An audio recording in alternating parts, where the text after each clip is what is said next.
24শে December লক্ষ্য কণ্ঠে গীতা পাঠ আসতে পারেন প্রধানমন্ত্রী, আমন্ত্রিত মুখ্যমন্ত্রীও। মূল অনুষ্ঠানের আগে ব্রিগেড প্যারেডে শুরু হয়ে গেল জোর প্রস্তুতি। গঙ্গা জল, কুরুক্ষেত্রের মাটি নিয়ে শোভাযাত্রা। দেশের বিভিন্ন প্রান্ত থেকে আসা সাধু সন্ন্যাসীদের মন্ত্রোচ্চারণে হয়ে গেল খুঁটি পুজো।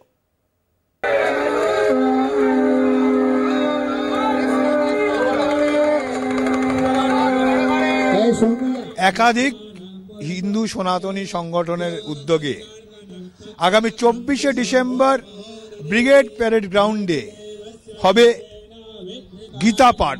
লক্ষ্য কণ্ঠে গীতা পাঠ, প্রস্তুতি তুঙ্গে ব্রিগেডে। বড়দিনের প্রাক্কালে এক অভাবনীয় দিনের সাক্ষী হতে চলেছে শহর কলকাতা। 24শে ডিসেম্বর ব্রিগেডে লক্ষ্য কণ্ঠে গীতা পাঠের অনুষ্ঠান। শনিবার শুরু হলো তারই প্রস্তুতি। দেশের বিভিন্ন আশ্রমের সাধু সন্ন্যাসীরা যোগ দেন অনুষ্ঠানে। লক্ষ্য কণ্ঠে গীতা পাঠের প্রস্তুতি। বাবুঘাটে গঙ্গার জল তুলে শোভাযাত্রা। গঙ্গা বরণের মাধ্যমে অনুষ্ঠানের সূচনা। কুরুক্ষেত্রের মাটি দিয়ে ভূমি পুজো। বৈদিক মন্ত্রোচ্চারণের মাধ্যমে ভূমি পুজো। বিভিন্ন আশ্রম থেকে আনা মাটি দিয়ে পুজো।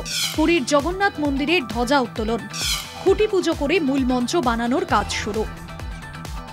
24শে ডিসেম্বর লক্ষ্য কণ্ঠে গীতাপাঠ অনুষ্ঠানে যোগ দিতে পারেন প্রধানমন্ত্রী নরেন্দ্র মোদী। অনুষ্ঠানে থাকবে 5000 স্বেচ্ছাসেবক ও মেডিকেল টিম। অনুষ্ঠানে যোগদানকারীদের কোনো রকম অসুবিধার মুখে যেন পড়তে না হয়, সেদিকে নজর রাখছেন উদ্যোক্তারা। অরাজনৈতিক আয়োজন হলেও প্রথম থেকেই বিজেপির নেতাদের ভিড় বলছে অন্য কথা। ব্রিগেডে অনুষ্ঠান মঞ্চের সভাপতি হবেন দ্বারকাপীঠের শঙ্করাচার্য স্বামী সদানন্দ সরস্বতী মহারাজ। আমন্ত্রণ জানানো হয়েছে মুখ্যমন্ত্রী মমতা বন্দ্যোপাধ্যায়কে। এদিকে 24শে ডিসেম্বর গীতাপাঠ বাদেও রয়েছে টেটের পরীক্ষা। সদ্য রজতম সবার প্রশ্নের উত্তর এখানে।